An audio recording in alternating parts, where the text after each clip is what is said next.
Bismillahirrahmanirrahim. Assalamu alaikum. I am Muhammad Moshir Rahman.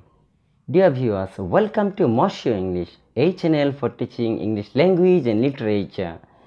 Dear students, today I am going to teach you about triphthongs. What is triphthong? Triphthong is a combination of three vowel sounds. Okay, the first triphthong I have already written on the whiteboard for the betterment of you. The first triphthong, awa, awa, awa. The next triphthong, ayya, ayya, ayya. The last triphthong, yua, yua, yua. The last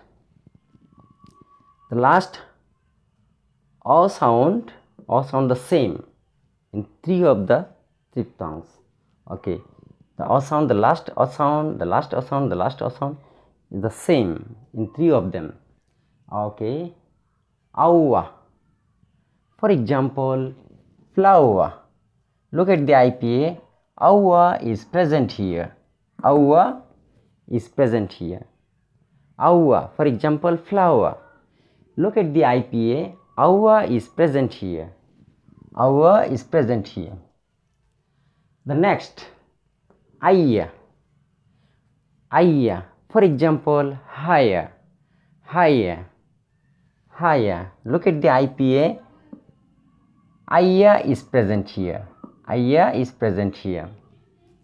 The last example, yua. For example, pure. Pure. Look at the IPA. Yua is present here.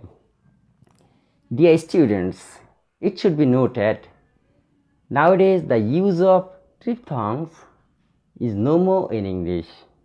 People are in the habit of use of diphthongs instead of triphthongs.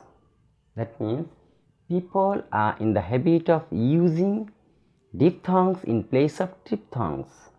Okay, dear students, thank you very much for watching the video. For more videos, subscribe the channel. Allah Hafiz.